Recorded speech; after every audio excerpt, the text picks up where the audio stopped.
मी बनवणार आहे कारल्याची भाजी. तरी हे हिरवे कारले आणलेले आहेत, तरी कट करून घेतले. कट करून घेतल्यानंतर हळद मीठ लावून थोडेसे ठेवलेले आहेत. नंतर आता फोडणीला टाकायचे. तर काय नाही, हे कूट करून घेतलेलं आहे बारीक. तर लसणाची पेस्ट करून घेतली, लसूण आणि खोबऱ्याची पेस्ट करून घेतलेली. आता आपण कारल्याची भाजी बनवणार आहे. तर कढईमध्ये तेल टाकून घेतलेलं आहे. अगोदर लसूण आणि खोबरं बारीक केलेले ना, ते टाकून घेतले.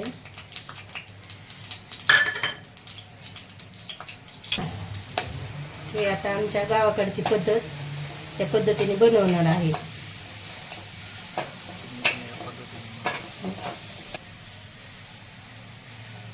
तुम्ही पण आता ह्या पद्धतीने बनवा बघा, खूप छान होतं. तर परत नंतर हळद मीठ लावलेले ना आपण, ते धुवून धुपाना जातो. नंतर फोडणीला टाकायचं.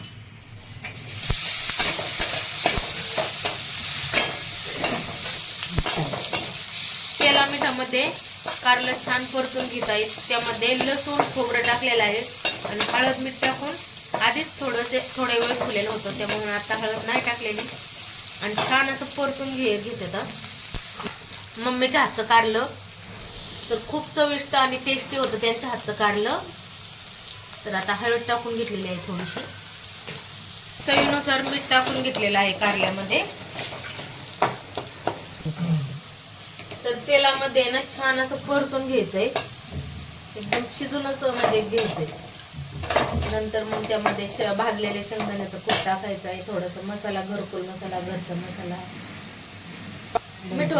मिठाचं बनवित आहेत आपण. खारं वांग कसं करतो ते फक्त हळद, धना पावडर, मीठ आणि शेंगदाण्याचं कूट, कोथिंबीर टाकणार आहेत.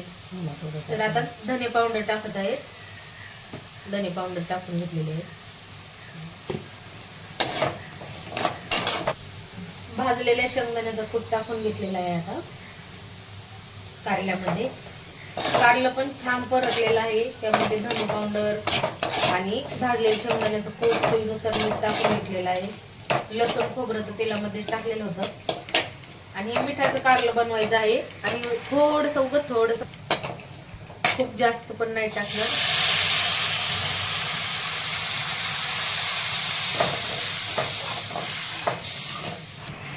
आता शिजत आलं का कोथिंबीर टाकून घ्यायचं आहे यामध्ये. आता कमी गॅस करून शिजून घ्यायचं आहे. तर कमी गॅस करून शिजून घ्यायचं आहे आता कारलं हे. तरी पाहू शकतात. आता कोथिंबीर टाकून घेते. आता हे कमी मीडियम गॅसवर शिजून घ्यायचं.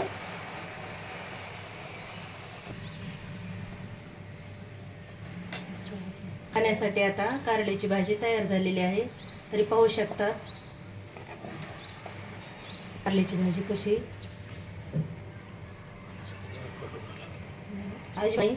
पाहू शकतात. अशीच तुम्ही बनवा. नंतर तुम्ही म्हणता खाल्ल्यानंतर खूपच छान झालेली आहे. व्हिडिओ जर आवडला तर लाईक करा, सबस्क्राईब करा.